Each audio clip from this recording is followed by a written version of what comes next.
What's up, old school metal vinyl fanboys? Welcome back to the channel for another political episode. What else did you need? I'm sure you've been working 9 to 5 all week long, just waiting for me to roast your very fave black death metal band, calling them out fascists, so that you can storm my comment section with petty insults, which is probably what's about to happen with this video as well. Couldn't really care less.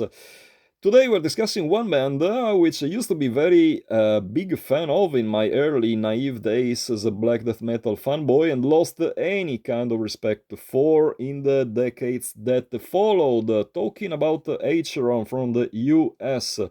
Now, ACHERON held quite a huge place in my list of preferences at the beginning of my, let's say, career as a metalhead or whatever.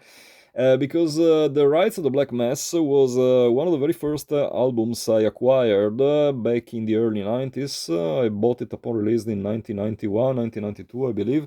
It was first the CD that I bought and later on the LP version, and I absolutely loved the music on it, and I still do love the music because let's give the devil his due. The music on the first three ACHERON releases is indeed pretty solid. I would say like Rites of the Black Mass is a sheer 10 out of 10 album because it was very special at the time of its release and it stood the test of time very, very well. It was special in the sense, that not many bands were playing their very personal kind of Black Sabbath influenced slow eerie kind of black metal. They also had these intros which added a different layer to their own music. They were composed by the guy who is currently the high priest of the Church of Satan, Peter Gilmore. And believe it or not, the band's connection with the Church of Satan, mind you, the band leader Vince Crowley was, I think, a priest of the Church of Satan at the time, was one of the reasons why I got into this band so much. Because guess what? The 15-year-old me was a huge fan of the Church of Satan. I was very much into this whole LaVeyan BS. That phase of my life lasts for like 5 years. By the time I was 20, and in the meantime, I of course lost my virginity, I was introduced to the basics of real philosophy. I found out that LaVeyan was just full of shit, and just like that, I lost all my interest. My interest in the band lasted for a few more years, let's say a decade more, but once I was kind of like introduced to the political views that they had, I was like, okay, let's say I'm done supporting this band. But just like in every episode of this kind, I will leave the political stuff in the second part of the video and focus on the musical things first, because I sold all the vinyl that you're about to see. Actually, at this point, my whole ACHERON collection is gone. Starting off with the Satanic Victory. Now, Satanic Victory was the follow-up to the Rites of the Black Mass, originally released as a CD only by Lethal Records from Austria, which I believe ripped the band off pretty badly. This is a reissue which Neil Before the Masters Throne Records released, I don't remember in which year, must have been early 2010, something like that. It's a die-hard edition. There is a pretty terrible, lousy t-shirt included somewhere. Gatefold release, they didn't include the intros, if I remember correctly, but they did include the Ala Sul 7-inch CP from 1992, so at least you get some additional value. Musically speaking, pretty solid ACHERON stuff. If you're into early ACHERON, this will certainly satisfy your craving. Slow-paced death black metal is the game they played. Cool cover artwork, not exactly happy about the color choice, but Chris Verwimp certainly knows how to paint. Not the ratio I would personally recommend if you want to acquire a copy of this album. There are better ones. You want to check out the Discogs, because I honestly can't remember them all. Next up, Anti-God, Antichrist. This was, next to Rites of the Black Mass, my very favorite ACHERON release back in the day. I absolutely love the two songs, Blessed by Damnation and Baptism for Devil and Alexandra. Again, they had the intros performed by Peter Gilmore on keyboards, organ, whatever. Pretty cool ones. But also, and here we are talking about politics, you might also notice they have a non-cover, Total War, which is, kind of telling about their political views. More about it later, but just as an appetizer, they did a cover by the band Non, which is pretty obviously a right-wing band. Yeah, what to say? This release was courtesy of Merciless Records from Germany. I was in good touch with Volker back in the day. And yeah, I mean, pretty solid Asian release. I would say 9 out of 10. Doesn't top their the Rights of the Black Mass album, but comes close second. Merciless Records actually released one more EP by the band before I believe that the album that followed those who have reason was released by another label. Yep, it was. They did come up with this appetizer of an EP called Necromanteion Communion. They kind of messed up the layout, as you can tell. It's written on all sides of the picture disc. Whatever. One thing you might notice here, the picture of the guy, is holding a skull there, but there is one small detail which is missing. And guess what? I have the original picture which was used for this EP. Guess which detail was missing? There's a swastika on the skull he's holding. Again, kind of like, pretty telling about their political views. So another evidence in here. This video will definitely be focused on politics a lot, because ACHERON is one of those bands that are such a big hypocrites. They keep saying they're not fascists when there is, plenty of evidence on the internet suggesting otherwise. But again, more about it later. This is just, as I said before, an appetizer. Let's stick to the music. Those who have reason, 1999, I believe, year of release, first edition on CD, then later on re-released as an LP. This is where things started going downhill for the band. They kind of lost it on this album, introduced the keyboards, but that's not my main concern there. Absolutely nothing against keyboards if they're used properly. The songwriting is the main problem in here. The songs just don't flow that well. Hekal Tiamat, pretty cool one. Final Harvest, also rather decent. Everything else is kind of like very, very subpar. I would say like this is a 5.5, 6 out of 10 album at best, and I'm probably indulgent towards the band. The vinyl itself is pretty well put together. I won't, show the inner sleeve because it includes a nude. I don't want to have problems with YouTube as a consequence, but yeah. Musically speaking, this is where ACHERON took the wrong turn, and that was even more evident with the following release, which is one of the worst albums I had at least in my collection, the Somali, whatever the pronunciation, 12 inches EP. It's only 2 songs, luckily enough, but it was sold for the price of a full LP.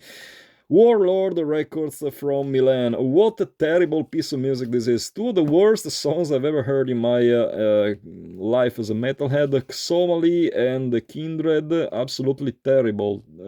That's just, I'm lacking the words to discuss how poor this album is. It's 12 inches EP, 10 music of absolute utter bullshit.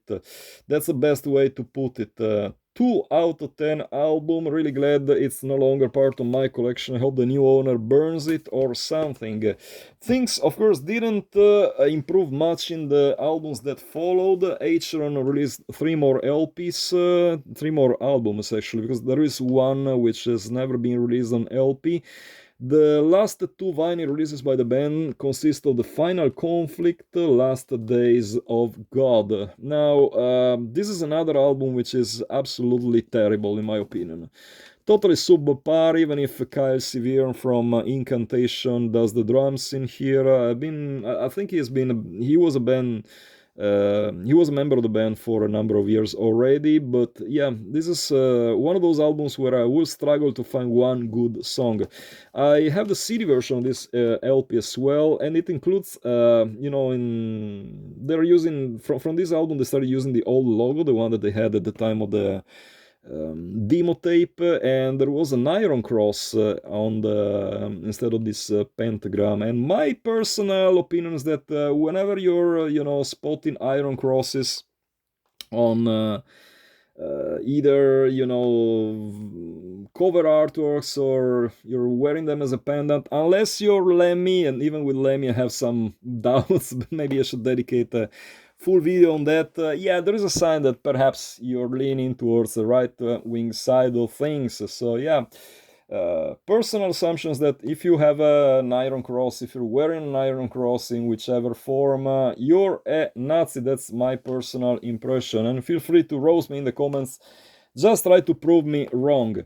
Terrible album. Last one, probably the very worst one. I mean, assuming something can be worse than the Final Conflict, the album we have just seen, ACHERON managed to outdid themselves in terms of absolute crapola black death metal in the form of this cult des Hasses, whatever the pronunciation again. LP Gateful release. My goodness, one of the worst death / black metal albums in my collection. Perhaps only the Devil's Black Blood, the final song, is worth anything. Everything else is absolute crap. Another album which I'm really so glad does not have find a space in my flat, because it's just a waste of room on the shelves. This pretty much does it to the ACHERON's discography. The band is no longer active, or better, they're still playing, live shows, and one of those, mind you, was the last edition of Steelfest from Finland, which is again a National Socialist BM black metal festival. Basically, we all know that, even if the organizers keep saying they have no ties to politics and blah blah blah, but we all know, let's start calling things with their own real name. It's an NSBM festival, which is very proud of hosting Nazi bands and doesn't do anything to shy away from that. So yeah, the band is no longer active, except for the live occasional live shows, because there's still a demand, I guess, for the early ACHERON stuff, which is, as I said in the beginning of the episode, totally legit. I would not be surprised if the guy himself decides to come back with his creature, because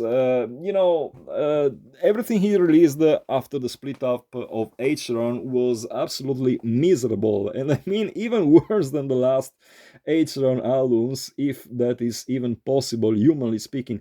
He had this Vince Crowley project, which was nothing but utter crap, and then I believe in some 20 years ago he released some stuff with one of the guys from Dark Funeral, which was again utter bullshit. So I would not be surprised in the least if he decides to resurrect the band again, just to milk his fans once more. Now, first part of the video is over. Let's focus on the political side of things, because as I said in the beginning of the episode, this is a full fascist band, even if the guy himself will disagree with that, because this kind of fascists are kind of funny people, they're wearing, they're having swastikas on their album covers, they're, spotting iron crosses here and there. They share this kind of social Darwinistic ideas, but if they're questioning them about this, they will say, no, we are not Nazis, no, that's not a swastika, that's, a symbol of the sun, and they're trying their best to just, walk their way out of the scene just like that. But guess what? It's entirely my duty as a channel, it's my mission as a channel to expose them for the lame people that they are. And Vincent Crowley, as such an individual, is one of those, fascists who doesn't even have the balls to call himself the way it should be called, and that's a fascist. Let me just show you. They have a release out on from 2008, which is kind of like speaks volumes on what kind of like political views that are behind this band. And it's called Satanic Supremacy. Hope it's focusing enough. I'm showing it on my phone because I'm too lazy to edit it. You can tell, the cover art is literally Totenkopf, Satanic Supremacy. It's written, the double S is, of course, the runes that shoots Staffel used. The label which released it is an Italian label from a guy whose Facebook account keeps getting banned over and over again. For, of course, spreading really delusional, really, I would say, just poor content. Let's put it like this. Like, okay, so when you have a release like this, like, how can you possibly claim you are not a Nazi? How can you possibly, come up with cheap excuses like, oh, no, I'm not a racist? Because, the guy himself, I read this for a fact, he mentioned it on his Facebook page. He was like, some dude, of course, confronting him with the whole, Nazi and racism thing, whatever. And his main, explanation for that was that, like, how can I possibly be racist when I'm touring Mexico? Like, what kind of a delusional argument is that? Like, the fact that you're touring Mexico means nothing. It only means that you're milking your local fans to pay your own bills. And that's one more evidence of how much of a big hypocrite you are, Mr. Vincent Crowley, if you're by any chance hearing this. You're an hypocrite because you just don't have the guts to expose yourself for what you are. I do give the guy some credit because he once admitted, I remember, like I was following him on social media, on Facebook especially, and before blocking him because I got better things in life than wasting time with these sad excuses for a human being. At some point, there was some post from like 10 years ago in which he said, yeah, you know what, at times I admit I have racist thoughts, which is, at least, okay, you admit at times, at least, you admit that at times you're a racist. Okay, props to you. I'll give you like a 0.1% respectability more. But other than that, I mean, there's just no way you can respect a person like that.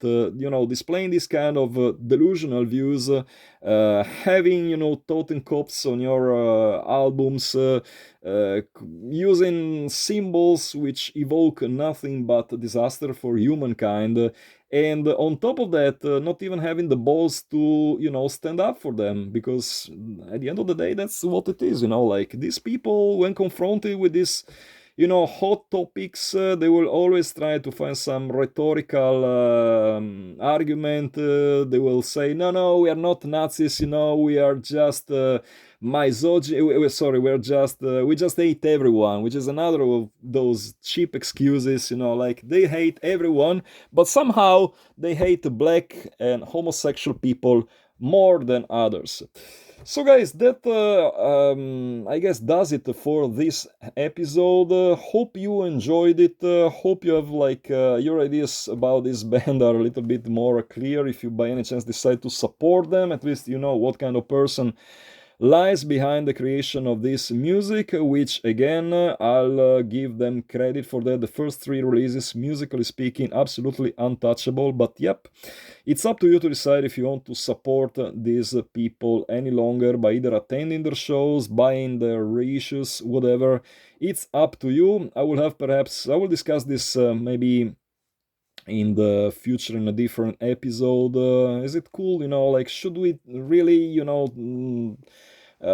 tell the artist apart from the music? Should we really, like try to concentrate on the art itself and ignore what comes behind it? I mean, that would require a whole full episode just dedicated to that. In the meantime, I hope you appreciated what I did with this one.